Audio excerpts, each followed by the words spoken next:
Thank you, ma'am. Thank you for reminding. So before actually discussing appropriate matrices to estimate the size of a project, we can examine that what the term problem size means in the context of software projects. Okay.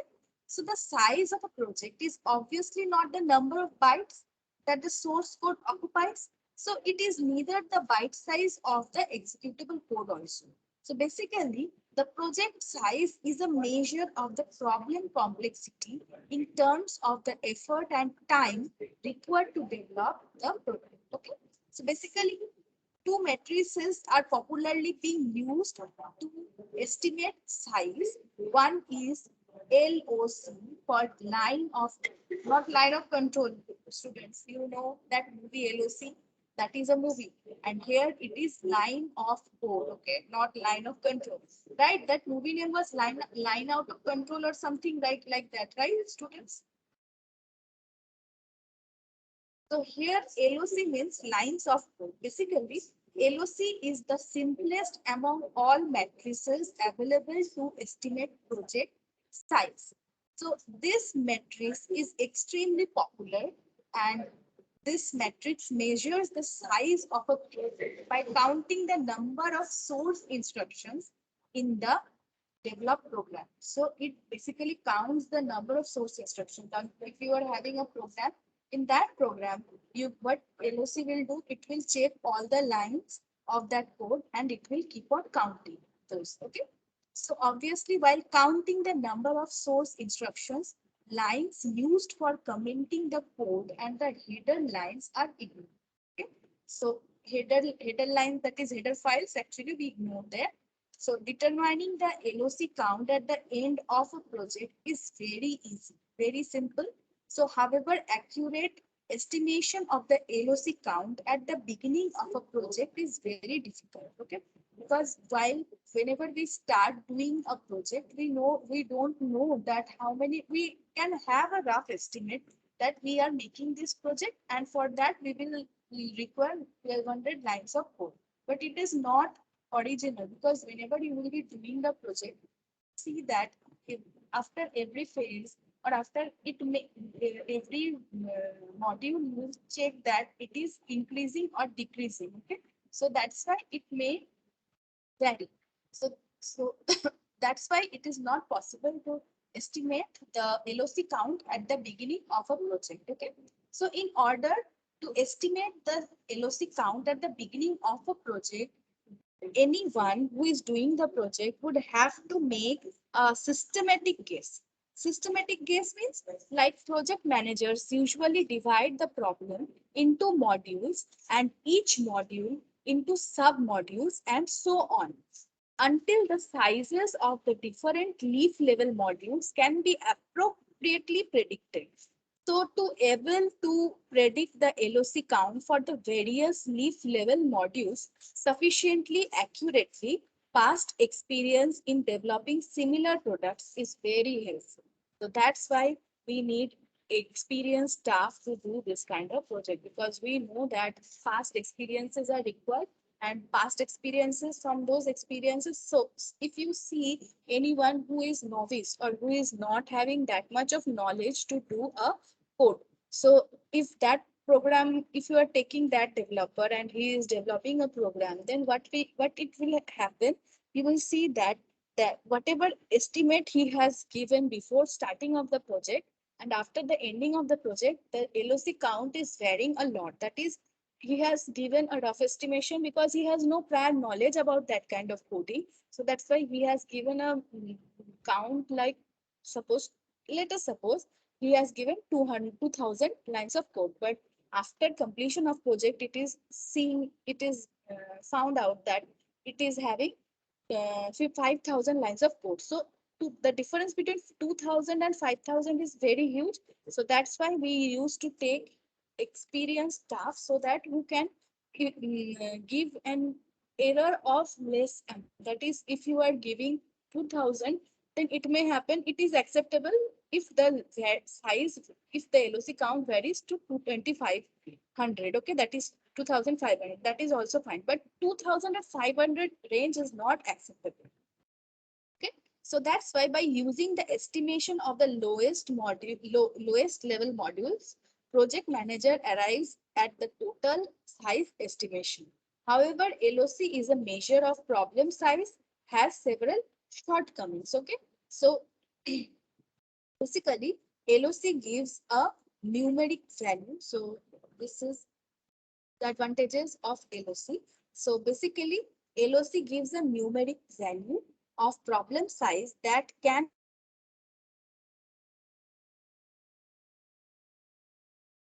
lay out their code in different ways. For example, one programmer might write several source instructions on a single line, whereas another might split a single instruction across several lines. Of course, this problem can be easily overcome by counting the language tokens in the program rather than the lines of code. However, a more problem arises because the length of a program depends on the choice of instruction used in writing the program. Therefore, even for the same problem, different programmers might come up with programs having different LOC counts. So that's why this situation does not improve even if language tokens are counted instead of lines of code. Another one is like LOC, we know that is a measure of the coding activity alone. So on the other hand, a good problem size measure should consider the total effort needed to specify, design code, test, etc. and not just on the coding effort. Okay. So that's why LOC focuses on the coding activity alone. It merely computes the number of source lines in the final program. Okay, so we have seen that the coding is only a small part of the overall software development activities, because we know that after coding there is many phases like uh, implementation, first design, implementation, then coding, then maintenance, many more stages are there. So coding is a very small part of a total software development activities. So it is also a very wrong approach if you are arguing that the overall product development effort is proportional to the effort required in writing the program code. So this is because even though the design might be complex, the code might be straightforward and vice versa. So in such cases, code size is a grossly improper indicator of the program size. So basically all this is about LOC. Next topic is function point metric. Function point metric. Okay. So what is function point metric?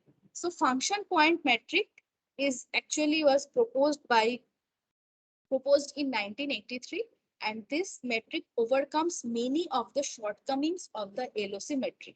So we have seen there are many disadvantages in LOC, and all these disadvantages are overcome by this function point metric. Okay, so see here, uh, one of the important advantage of using function point metric is that it can be used easily to estimate the size of a software product directly from the problem specification.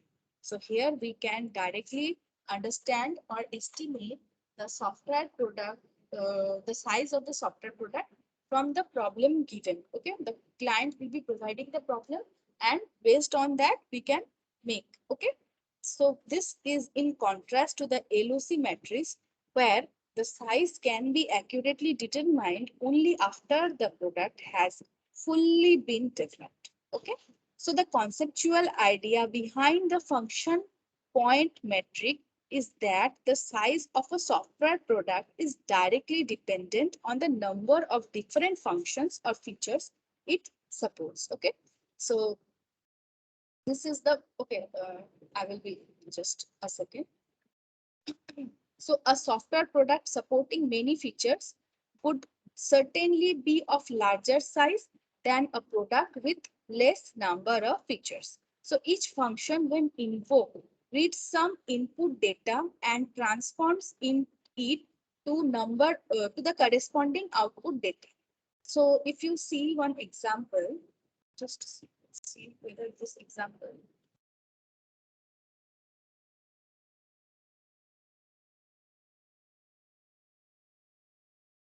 See here, let's just take a system function. Okay, let's just take a system function as a map of input data to output data. Okay, so see here, let's just take a uh, example of library automation software. Okay, library automation software. Okay, so in that, there we know that in library, what are the features it supports? Okay, you can query for a book. Okay, so here you are querying for a book. Okay, another feature is what you can issue a book, and another one is you can return any book which you want. Okay, so these are the three key features of. There can be other features also, but here we are considering these three features as the key features of a library automation software. Okay, so what will be the input data for this? Sorry, yes.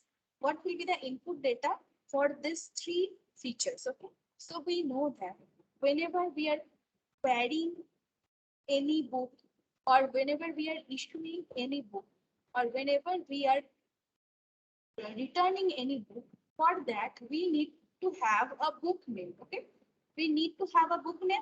So book name is the input data. Okay, so in this library automation software, the input data is the book name. Okay, and the another one is the output. Okay, output data, we know that first input, then processing, then output. So in the output data, the book location we need to find out, and then we can show the output data to the user. Okay, so first you are inputting some book name, and for querying you are querying that book name. So what it does, it actually checks the book name and it searches all the locations that is related to that book, that that is in which location it the book can be put. Like you have seen that in our library we are having many modules like many racks are there, like one for computer science, another for mechanical, other for electrical. So whenever you want to search any book, what you do is you go to that particular rack and keep on searching. So here also we are keeping all the books in different locations. Like you are searching for a book like software engineering. So software engineering is a computer science department subject, and it should have the book. Sorry, just a second. Sorry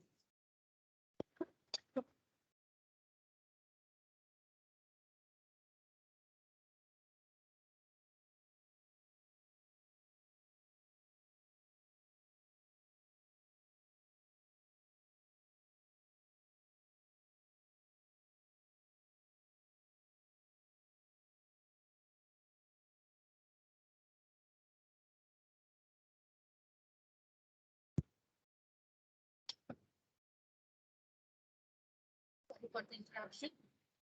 You can see that software engineering from computer science department. So whenever you want to search anything, what you will do is if you want to search software engineering, what you will do, you will first go to that department repository, and you will keep on searching all the books. That is, you will not be doing, the one who is responsible for doing this, that is a library staff, will do this. Your work is to find out just or as an end user, your work is to provide the book. Okay? So same thing is going on, and after finding that book in that particular location, in you are getting the output, that is you're getting the book in return. So that's why we can say that does actually it is a computation of the number of inputs and output data values to a system, given some indication of the number of functions supported by the system. Okay, so that's why if you see, it was proposed by Albrecht in early 80s. Okay, and this is the formula which he has proposed, that is function point equals to 4 into inputs. Okay, number of inputs what you are giving plus 5 into outputs plus 4 into inquiries plus 10 into files plus 10 into interfaces. Okay, so you need to remember this. So he has proposed this function, or he has proposed this formula actually. So basically what is, so yes, the different types of values that it is showing, that is number of inputs. Okay, so what is first 4 into number of inputs? So a set of related inputs is counted as one input. Okay, so here the related inputs is, in this case, is what? The book name.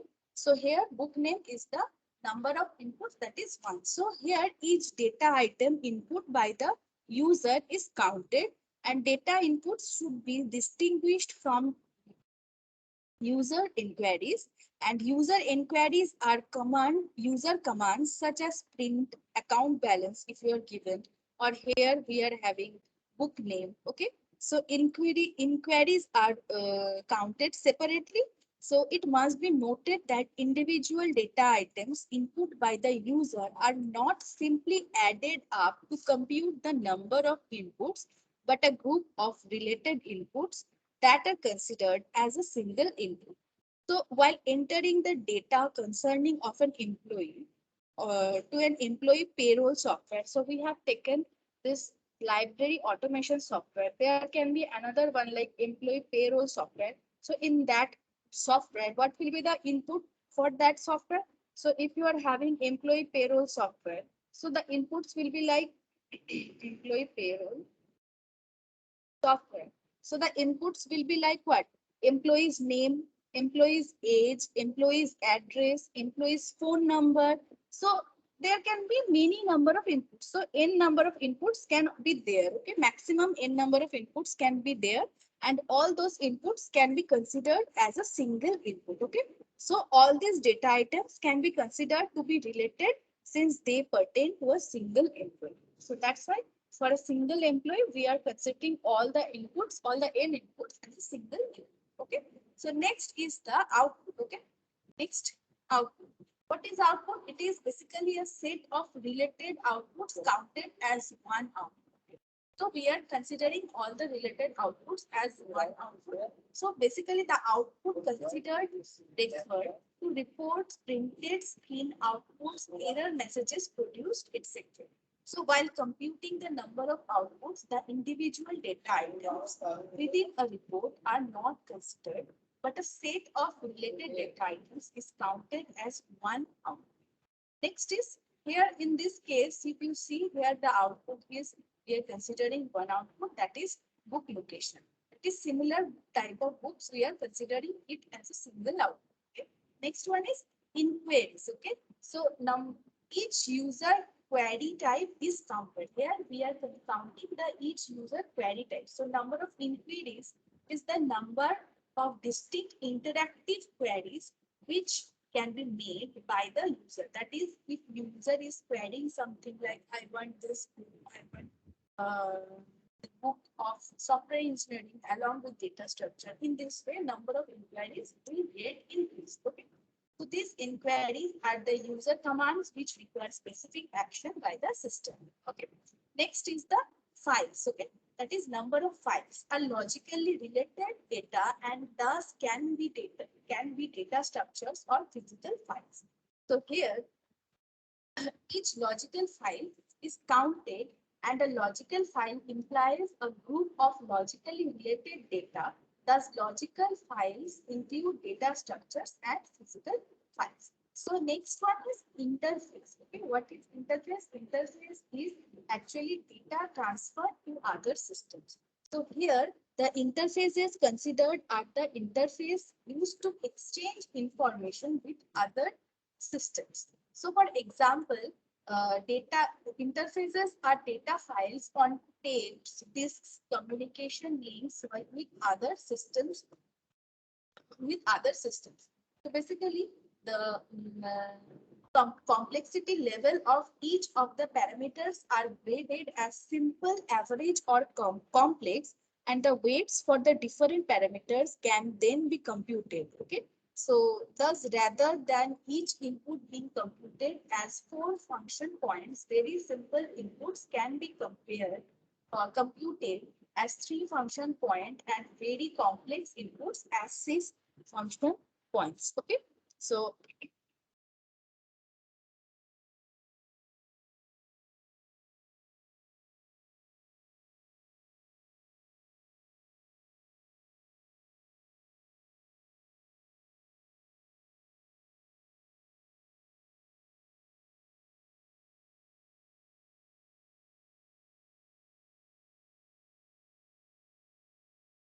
a refinement of a function point. Okay. So it can be like the type. Okay. The type can be simple, average, and complex. These three are the types. Now, input for input, sim simple is 3, average is 4, and complex is 6. Okay. For output, average is 4, sorry, simple is 4, average is 5, and complex is 7. Next, inquiry, which is denoted by E.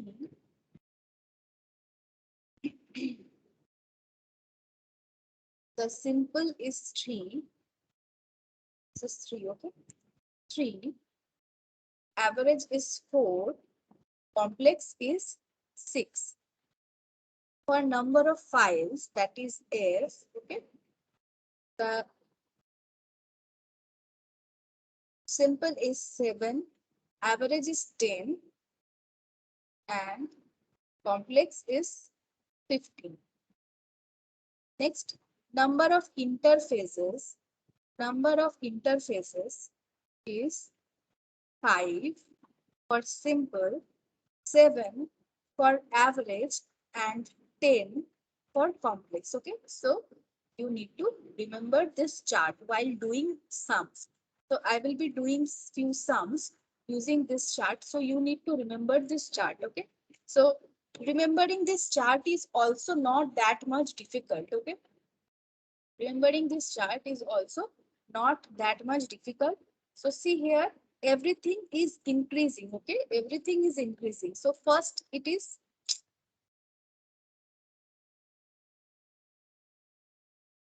okay, first 3, then 4, then 6. Okay, then 4, 5, 7, then 3, 4, 6, then 7, 10, 15, then 5, 7, 10. You need to remember this chart while doing this kind of sums. So basically a technical complexity factor of the project, that is also called TCF. Okay, TCF, technical complexity factor.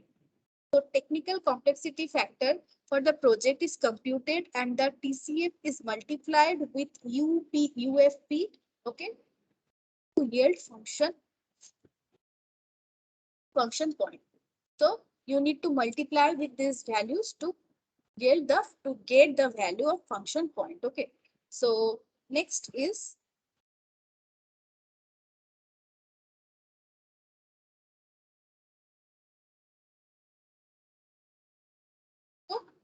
the disadvantages of function point matrix. So basically a major shortcoming of the function point measure is that it does not take into account the algorithmic complexity of the software. Okay.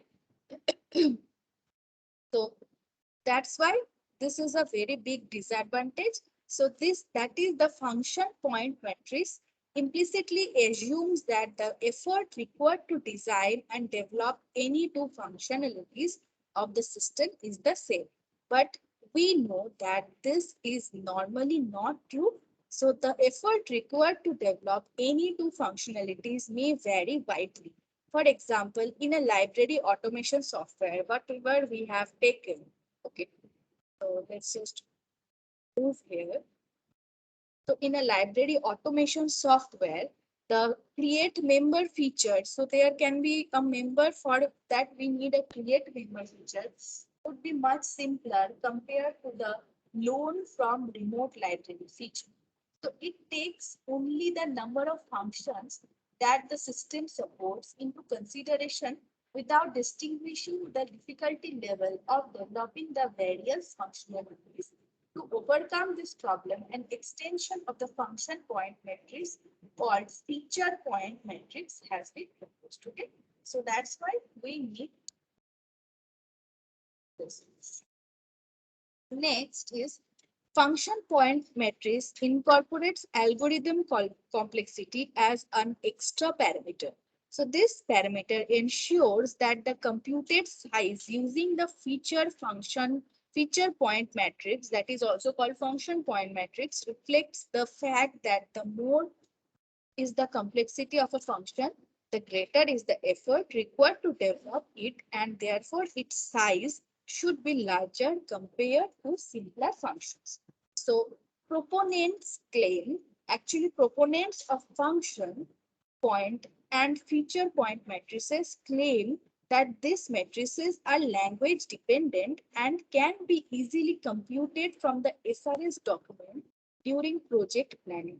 Okay, whereas opponents claim, so see here, opponents are also there and they actually claim that these matrices are subjective and require a sleight of hand. An example of the subjective nature of the function point matrix can be that the way one would group logically related data items can be very subjective. So considered that certain data employee details consists of, we know that employee name should be there, employee address should be there, then it is possible that one can consider it as a single unit of data. Also, someone else can consider the employee's address as one unit and name as another. So therefore, there is sufficient scope for different project managers to arrive at different function point measures for the same problem.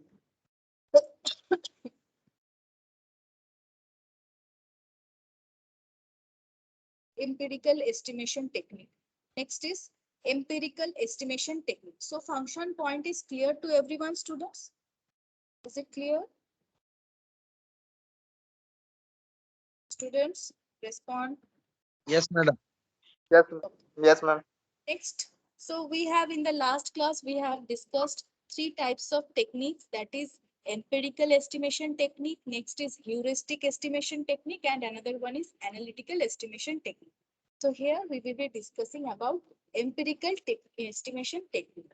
So see here, we have already pointed out that the empirical estimation technique have over the years been formalized to a certain extent, yet these are still essentially for pure guesswork. So, two popular estimation techniques are this is expert judgment technique and another one is Delphi estimation, among which Delphi estimation is very important. So, what is expert judge technique? First explain. Let's see. Okay. So, basically, expert judge, see here. Expert judgment is one of the most widely used estimation techniques. So in this technique, an expert makes an educated guess of the problem size after analyzing the problem thoroughly. So we are calling an expert to make, after checking the problem, we are getting the problem statement and we are calling an expert who is giving judgmental views about the problem, and he is getting an educated guess. Why educated? Because he has already an experience of that kind of problems. Not the same problem, but more similar problems he has experienced. So usually the expert estimates the cost of the different components. So that's why we are calling the expert to make the cost estimation. Okay. And that would make up the system and then combines the estimates to arrive at the overall estimate. So this technique is subject to human errors and individual bias. Also, it is possible that the expert may overlook some factors, and further expert making an estimate may not have experience and knowledge of all aspects of a project. So whenever we know that whenever human is doing something that can have errors, so in this case also there are certain errors. Okay, so but as the expert is making the decision, so that's why many errors can also be there, because actually expert can overlook some factors. So for example, like he may be conversant with the database and user interface parts, but not may be very knowledgeable at the computer communication part. So, a more refinement form of expert judgment is the estimation made by a group of experts. Estimation by a group of experts basically minimizes such as individual oversight, lack of formality with a particular aspect of a project, personal bias, and the desire to win contract through overly optimistic estimates. So, however, the estimate made by a group of experts may still exhibit bias on issues where the entire group of experts may be biased due to some reasons, such as political considerations. So, also the decisions made by the group may be dominated by overly assertive members. So, this is okay. Next one is Delphi estimation. Delphi estimation. What is Delphi estimation? So basically, Delphi cost estimation technique tries to overcome some of the shortcomings of the expert judgmental approach. So we have seen that this is having a huge disadvantages, and that's why we made another one, that is Delphi cost estimation. So in Delphi estimation, it is carried out by a team comprising of a group of experts and a coordinator. So in this approach, the coordinator provides each estimator with a copy of the SRS document and a form for recording his cost estimate. So estimators complete their individual estimates anonymously and submit them to the coordinator. In their estimates, the estimators mention any usual characteristic of the product which has influenced their estimation. So the coordinator prepares the summary of the responses of all the estimators and also includes any unusual rationale noted by any of the estimators. So the prepared summary information is distributed to the estimators. Based on this summary, the estimators re-estimate. So this process is iterated for several rounds. So however, no discussion among the estimators is allowed during the entire estimation process. So the idea behind this is that if any discussion is allowed among the estimators, then many estimators may get easily influenced by the rationale of an estimator who may have more experienced or senior. So after completion of several iterations of estimations, the coordinator takes the responsibilities of compiling the results and preparing the final estimate. So this is Delphi cost estimator estimation. It's a very interesting, and actually it is a very logical estimation technique, in which what we are doing basically, we are forming some, instead of having the decision from an expert, we are forming some team, and those team anonymously are writing something, they are estimating something, they are guessing something, and those they are actually submitting their requirements or their feedbacks anonymously to the coordinator. Okay, so the coordinator gives those comments to the to that to the higher authorities, and they actually de-estimate those things, and based on the negative comments, they used to take the they used to calculate the fees. So this is about Delphi cost estimation. So Delphi, this is so next we will be learning heuristic estimation model in the next class. So as of now, do you have any doubts, students? Any doubt? Anyone? Students respond. Any doubt? No, ma'am. No, ma'am. Okay. One more thing, No, you ma'am. know that today is the last date to submit the assignment. So I would request everyone to upload their assignment in Google Drive by today, and I will be checking all the assignments. So that's why I have given all the deadline as today. So you need to submit within today. Shumon has created the Google Drive. So you need to upload in that respective folder. Okay. And also go through this topics. If you are having any doubt, I have provided few lectures, links, YouTube lecture tutorial links, like you can follow NPTEL, and also few other lectures are also there. So try to follow genuine lectures for software engineering. If you are having any doubt, but this is a comparatively easy subject, so no need. I should not think that you should not have any doubt. So anyway, so okay, so time is also over. So thank you students for attending to this class. Now you can Thank you, ma'am.